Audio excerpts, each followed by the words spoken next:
TV ముందుగా headlines చూద్దాం. హన్మకొండలో national health machine ఉద్యోగుల ర్యాలీ. బలపడిన భారత పాస్పోర్ట్ 75వ స్థానానికి జంప్.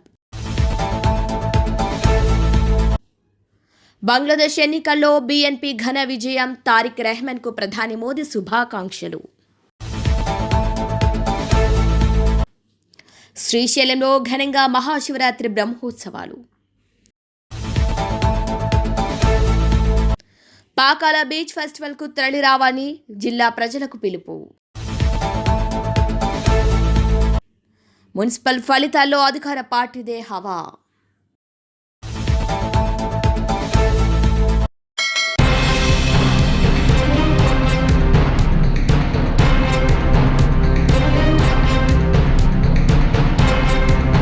ప్రకాశం జిల్లా సింగరాయకొండ మండలం పాకాల వద్ద ఈ నెల 14, 15 తేదీలో బీచ్ ఫెస్టివల్ నిర్వహిస్తున్నామని, ఈ కార్యక్రమానికి ప్రకాశం జిల్లా ప్రజలు పెద్ద ఎత్తున పాల్గొని విజయవంతం చేయాలని మారిటైమ్ బోర్డు చైర్మన్ దామచల్ల సత్య ఒంగోలులోని ఆయన కార్యక్రమంలో మీడియా సమావేశం ఏర్పాటు చేసి జిల్లాలోని ప్రజలకు పిలుపునిచ్చారు. ఈ సందర్భంగా దామచల్ల సత్య మాట్లాడుతూ నేషనల్ హైవే నుంచి 6 కిలోమీటర్ల దూరంలో ఉన్న పాకాల బీచ్ వద్ద ఈ నెల 14, 15 తేదీలో రాష్ట్ర ప్రభుత్వం ఆధ్వర్యంలో పెద్ద ఎత్తున నిర్వహించబోతున్న బీచ్ ఫెస్టివల్లో ప్రకాశం జిల్లా ప్రజలు కుటుంబ సభ్యులతో తరలివచ్చి సముద్ర తీరాన ఆహ్లాదకరమైన వాతావరణంలో 2 రోజుల పాటు సంతోషంగా గడపాలని పిలుపునిచ్చారు. తీర ప్రాంతాల అభివృద్ధిలో భాగంగా ప్రజలకు వినోదం, ఉల్లాసం అందించేందుకు రాష్ట్ర ముఖ్యమంత్రి ఇలాంటి కార్యక్రమాలు చేపడుతున్నారని అన్నారు. 2 రోజుల పాటు నిర్వహించబోయే బీచ్ ఫెస్టివల్లో వాటర్ స్పోర్ట్స్, సాంస్కృతిక కార్యక్రమాలతో పాటు అనేక వినోద కార్యక్రమాలు ఉంటాయన్నారు. బీచ్ అందాలను తిలకించేందుకు హెలికాప్టర్ రైడ్ కూడా ఏర్పాటు చేసినట్టు తెలిపారు. జిల్లాలోని ప్రజలంతా ఈ వేడుకల్లో పాల్గొని బీచ్ ఫెస్టివల్ కార్యక్రమాన్ని విజయవంతం చేయాలని ప్రజలను కోరారు. ఈ కార్యక్రమం ఫ్రైడ్ మీడియా ఈవెంట్స్ ద్వారా చేపడుతున్నామని అన్నారు. మహిళలకు ప్రత్యేక ఏర్పాట్లు చేపడుతున్నామని, ప్రజలకు ఎలాంటి ఇబ్బందులు లేకుండా జిల్లా ఎస్పీ 500 మంది సిబ్బందితో రక్షణ కల్పించే విధంగా ఏర్పాటు చేశారని, జిల్లా కలెక్టర్ ప్రత్యేక శ్రద్ధతో జిల్లా ఇన్ఛార్జ్ మంత్రులు, జిల్లా మంత్రులు, స్థానిక ప్రజాప్రతినిధులు, నియోజకవర్గ ఇన్ఛార్జీలు ఈ కార్యక్రమంలో పాల్గొంటారని, ప్రకాశం జిల్లా ప్రజలు కూడా పాల్గొని విజయవంతం చేయాలని దామచల్ల సత్య కోరారు.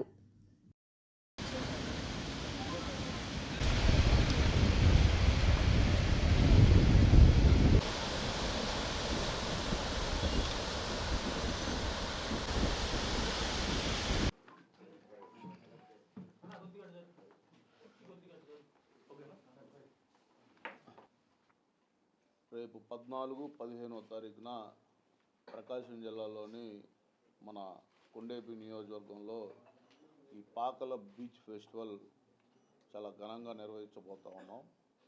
ఇప్పుడే మీ మీడియా సోదరులందరూ కూడా దీన్ని చాలా బాగా ఇప్పుడు దాకా ప్రమోషన్లో బాగా సహకరించారు. ముందుగా మీ అందరికి కూడా ప్రత్యేక ధన్యవాదాలు కూడా తెలియజేస్తూ ఉన్నా.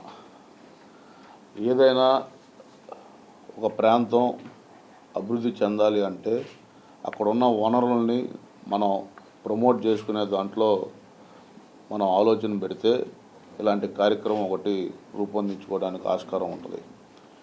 మన ప్రకాశం జిల్లా వెనకబడిన ప్రకాశం జిల్లాలో ఈరోజు చీరాల, బాపట్ల, సూర్యలంక బీచ్ కూడా చాలా రద్దీ ఎక్కువ అవడంతో మనకి ఉన్న వనరుల్లో చూసుకుంటే ఈ పాకల బీచ్ చాలా అనువైన ప్రాంతం, ఒక అద్భుతమైన టూరిజం డెస్టినేషన్గా మన ప్రకాశం జిల్లాకి ఫ్యూచర్లో అది డెవలప్ కాబోతుందని కూడా ఈ సందర్భంగా మీకు తెలియజేస్తూ ఉన్నా.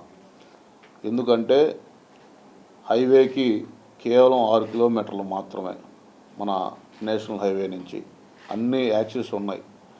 అక్కడ త్వరలో మన గౌరవ పార్లమెంట్ సభ్యులు మాగుంట శ్రీనివాసరెడ్డి గారి సహకారంతో కూడా ఆ రైల్వే ఓవర్ బ్రిడ్జ్ కూడా శాంక్షన్ అయింది. అది త్వరలో కూడా టెండర్లకి రాబోతూ ఉంది. ఇది మన ప్రాంతానికి మీరందరూ కూడా బాధ్యత తీసుకొని దీన్ని ఈ కార్యక్రమాన్ని విజయవంతంలో కూడా మీ సహాయ సహకారాలు కావాలని కూడా మిమ్మల్ని రిక్వెస్ట్ చేస్తూ ఉన్నా. ఎందుకంటే అన్ని ప్రాంతాలు అభివృద్ధి చెందుతూ ఉన్నాయి. మన ప్రకాశం జిల్లా ఇంకా అభివృద్ధి చెందాల్సిన అవసరం చాలా ఉంది.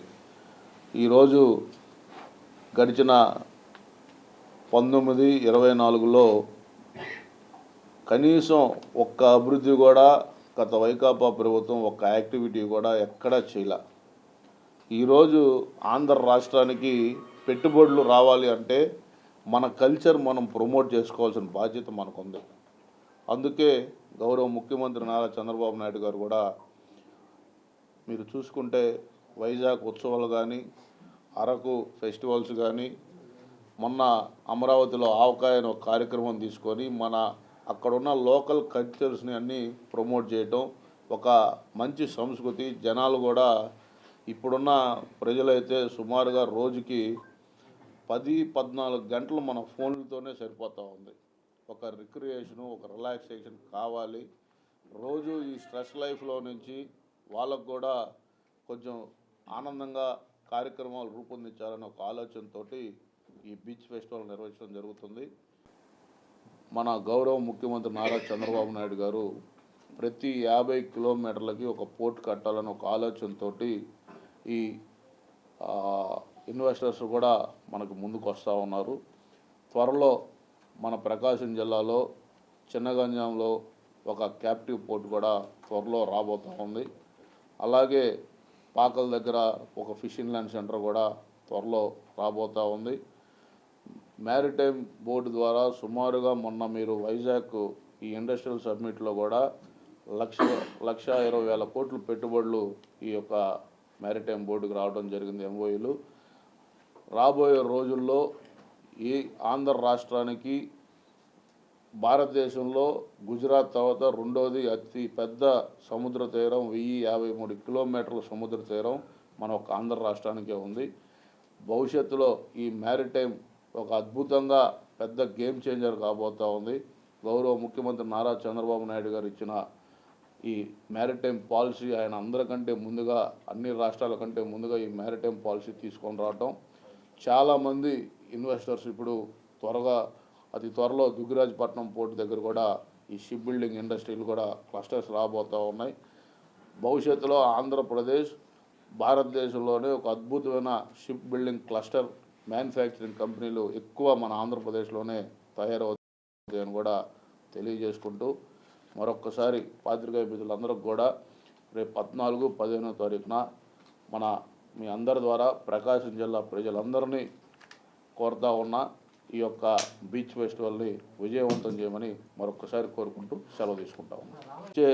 ఈ సంవత్సరం డిసెంబర్కి అది త్వరలో ప్రారంభించడానికి కూడా సిద్ధంగా ఉన్నాం. 75% పనులన్నీ పూర్తి అయిపోయి ఉన్నాయి. రామాయపట్నం పోర్టు, కొత్తపట్నం గత ప్రభుత్వంలో ఈ ఫిషింగ్ హార్బర్కి టెండర్లు పిలవటం, అదేదో ఒక 20% వాళ్ళు పనులు కూడా ఏమీ చేయకుండానే ఉండటం వల్ల అది పెండింగ్లో ఉంది.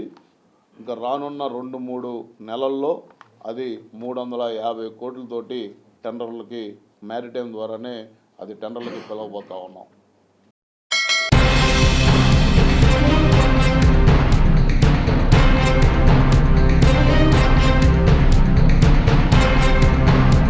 హెన్లీ పాస్పోర్ట్ ఇండెక్స్లో 75వ స్థానానికి భారత్ చేరింది. గత ఏడాది 85వ ర్యాంక్ నుంచి 10 స్థానాలకు మెరుగుదలకొచ్చింది. భారత్ పాస్పోర్ట్తో 56 దేశాలకు వీసా రహిత ప్రయాణమైంది. ఇక జాబితాలో అగ్రస్థానంలో సింగపూర్ పాస్పోర్ట్ నిలిచింది. ప్రపంచంలోని అత్యంత శక్తివంతమైన పాస్పోర్ట్ల జాబితాలో భారత్ తన స్థానాన్ని గణనీయంగా మెరుగుపరుచుకుంది. హెన్లీ పాస్పోర్ట్ ఇండెక్స్ తాజాగా విడుదల చేసిన ర్యాంకింగ్స్లో భారత పాస్పోర్ట్ 75వ స్థానంలో నిలిచింది. గత ఏడాది 85వ స్థానంలో ఉన్న భారత్ ఈసారి ఏకంగా 10 స్థానాలు ఎగబాకటం విశేషం. ఈ తాజా ర్యాంకు ప్రకారం భారత పాస్పోర్ట్ ఉన్నవారు ముందస్తు వీసా లేకుండానే 56 దేశాలకు ప్రయాణించే వీలుంటుంది. అంతర్జాతీయంగా భారతీయులకు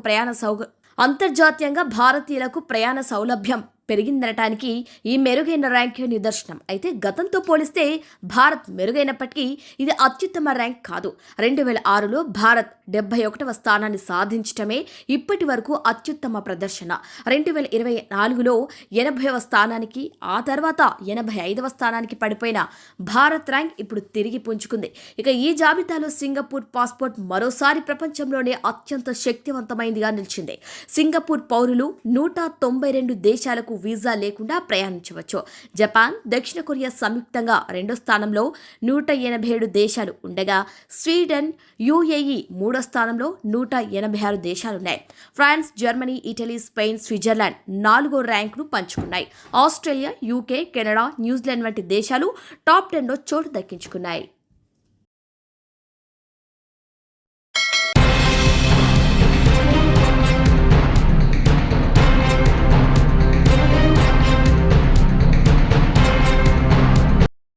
బంగ్లాదేశ్లో జరిగిన పార్లమెంట్ ఎన్నికల్లో బంగ్లాదేశ్ నేషనలిస్ట్ పార్టీ ఘన విజయం సాధించడంపై భారత ప్రధాని నరేంద్ర మోదీ హర్షం వ్యక్తం చేశారు. పార్టీ అధినేత తారిక్ రెహమాన్కు శుక్రవారం శుభాకాంక్షలు తెలిపారు.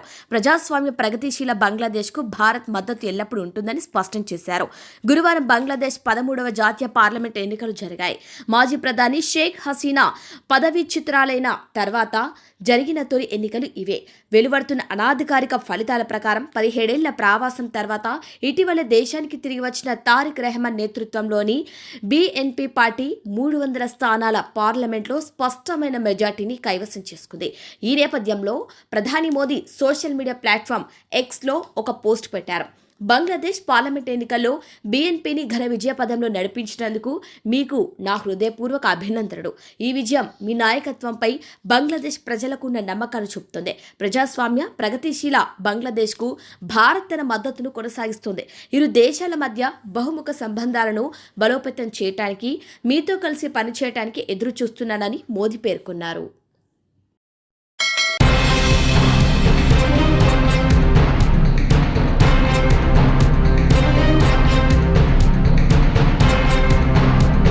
ట్రెండింగ్ పొలిటీషియన్ మాజీ మంత్రి మల్లారెడ్డి తన రాజకీయ, వ్యాపార రంగాలతో పాటు ఆధ్యాత్మిక రంగంలోనూ ప్రత్యేకమైన మార్గాన్ని అనుసరిస్తున్నారు. మహాశివరాత్రి పర్వదినం సందర్భంగా మల్లారెడ్డి యూనివర్సిటీలో భారీ ఎత్తున ఆధ్యాత్మిక కార్యక్రమాన్ని నిర్వహించారు. ఈ ఈవెంట్ కోసం భారీ సెట్ ఏర్పాటు చేసి సుమారు 50,000 మందితో శివరాత్రి జాగరణను జరిపారు. మల్లారెడ్డి సాధారణంగా చేసే కార్యక్రమాల్లో వైవిధ్యం ఉంటుందని, రాజకీయాలకు కూడా ఆయన ఆస్వాదిస్తారని చెబుతారు. తన విద్యా సంస్థను విస్తరిస్తున్న ఆయన ఇప్పుడు ఆధ్యాత్మిక బాట పట్టం చర్చనీయాంశమైంది.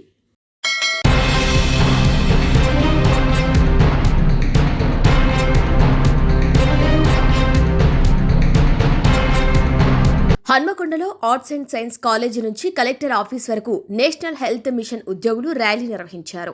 ఈ సందర్భంగా Telangana national health machine contract and outsourcing employees union ప్రధాన కార్యదర్శి రామా రాజేష్ ఖన్నా మాట్లాడుతూ, తెలంగాణ రాష్ట్రంలో కాంట్రాక్ట్ విధానంలో నియామకమైన కొంతమంది ఉద్యోగులను అవుట్సోర్సింగ్ విధానంలోకి మార్చడాన్ని నిలుపుదల చేయాలని, పెండింగ్ వేతనాలు వెంటనే ఇవ్వాలని అన్నారు. అంతేకాకుండా కేంద్రం అమలు చేస్తున్న 4 లేబర్ కోడ్లను రద్దు చేయాలని ప్రభుత్వాన్ని డిమాండ్ చేశారు. అందరికీ నమస్కారం. ఈరోజు ఆర్ట్స్ అండ్ సైన్స్ కాలేజీ నుంచి మన కలెక్టరేట్ వరకు బహిరంగ ర్యాలీ నిర్వహించడం జరిగింది. ఈ కాంట్రాక్ట్ వ్యవస్థను రద్దు చేయాలని, డైరెక్ట్ ఉద్యోగులందరినీ కూడా రెగ్యులరైజ్ చేయాలని, ఎన్హెచ్ఎం ఉద్యోగులందరినీ కూడా కనీస వేతనం 26,000 అమలు చేయాలని, మరియు 4 లేబర్ కోడ్ను రద్దు చేయాలని, ఈ 4 నెలల వేతనాలు పెండింగ్ వేతనాలు ఉన్నాయి, అవి తక్షణమే చెల్లించాలని, ఈ రాష్ట్ర కేంద్ర ప్రభుత్వాలతో నడుస్తున్న ఎన్హెచ్ఎం ఉద్యోగులకు కనీస వేతనం అమలు చేయాలని, మరియు వీళ్లకు మహిళా ఉద్యోగులకు మ్యాటర్నిటీ సెలవులు 180 రోజులు వర్తింపజేయాలని, వేతనంతో కూడిన సెలవులు మంజూరు చేయాలని, మరియు ఈ కాంట్రాక్ట్ వ్యవస్థలో పనిచేస్తున్నాం. ఇప్పుడు గత 20 సంవత్సరాల నుంచి పనిచేస్తున్నాం. మేము 4 ప్రభుత్వాలు చూసినాం. ఇప్పటికీ టీడీపీ ప్రభుత్వం చూసినాం, కాంగ్రెస్ ప్రభుత్వం చూసినాం, అంత ముందుకు బీఆర్ఎస్ ప్రభుత్వం చూసినాం. ఇది మళ్ళా కాంగ్రెస్ ప్రభుత్వం. ఈ 4 ప్రభుత్వాలు మారినాయి కానీ మా జీతాలు మన తలరాత అయితే మారుతలు. ఇప్పటికైనా బీజేపీ ప్రభుత్వాన్ని నేను నూటిగా అడుగుతున్నాను, ఈ కేంద్ర ప్రభుత్వం అందరినీ కూడా రెగ్యులరైజ్ చేయాలి. ఎవరైతే 10 సంవత్సరాలు 20 సంవత్సరాలు చేస్తున్నారో వాళ్ళ రెగ్యులరైజ్ చేయాలని నేను ముఖ్య డిమాండ్ చేస్తున్నాను. మరియు ఈ కాంట్రాక్ట్ పనిచేస్తున్న వాళ్ళని కొంతమందిని అవుట్ సోర్సింగ్ లో ఉద్యోగులకు తెలియకుండానే పంపించారు. దాన్ని వెంటనే ఆ ఏజెన్సీ వ్యవస్థను రద్దు చేసి నేరుగా ఉద్యోగులకు వేతనాలు ఇవ్వాలని డిమాండ్ చేస్తున్నాను. రామా రాజేష్ ఖన్నా, రాష్ట్ర ప్రధాన కార్యదర్శి, NHM contract and outsourcing employees union.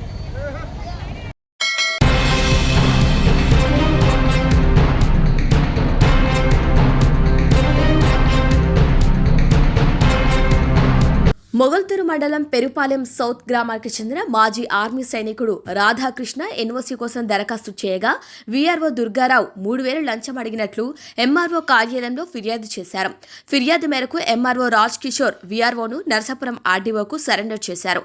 ఇలాంటి అవినీతి అధికారులను సస్పెండ్ చేయాలని రాధాకృష్ణ కోరారు. కూడా కంప్లైంట్ రాసి ఆ వీడియోస్ అన్ని కూడా విట్నెస్ గాను ఎవిడెన్సెస్ గాను సబ్మిట్ చేశాను. వెంటనే ఎంఆర్ఓ గారు ఆర్డీఓ గారు ఇమీడియట్గా చర్య తీసుకుని ఆయన్ని బాధ్యతలను తప్పించి సరెండర్ చేశారు. ఎంఆర్ఓ గారు సరెండర్ చేశారు ఆర్డీఓ గారికి.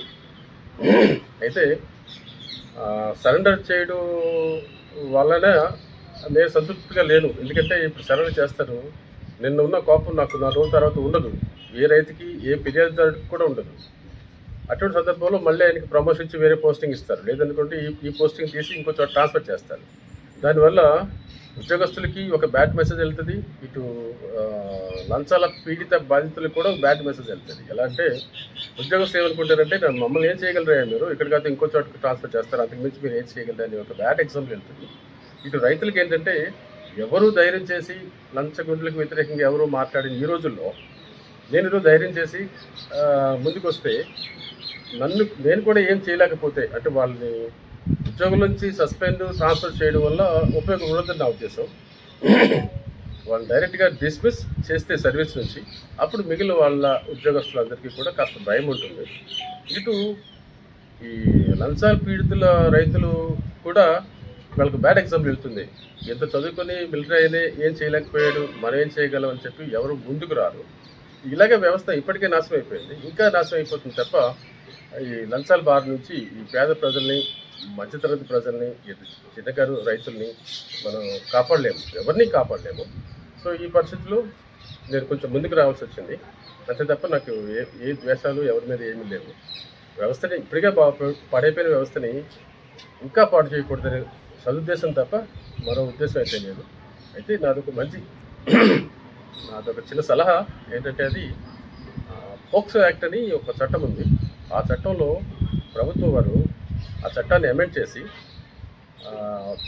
ఆ పోక్సో అంటే protection of children from sexual offences, ఆ చట్టాన్ని సవరించి ఆ నేరస్తులకి 20 సంవత్సరాల పాటు జైలు శిక్షిస్తున్నారు.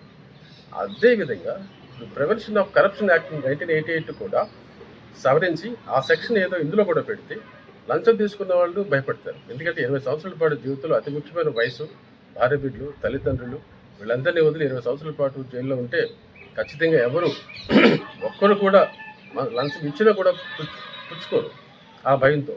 కనుక నా సలహా ఏమిటంటే ఆ సెక్షన్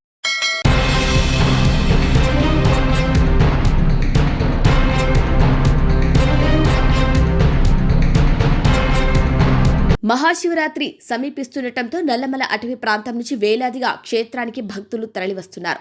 కొండ కోనలు దాటుతూ వెంకటాపురం నుంచి 40 కిలోమీటర్లు పాదయాత్రలో క్షేత్రానికి వస్తున్నారు భక్తులు. ఇప్పటికే అటవీ మార్గంలో పాదయాత్ర ద్వారా 1,00,000కు పైనే భక్తులు క్షేత్రానికి వచ్చారు. పాదయాత్ర భక్తులు శివస్వాముల శివనామస్మరణతో నల్లమల అటవీ ప్రాంతం మారుమోగుతోంది.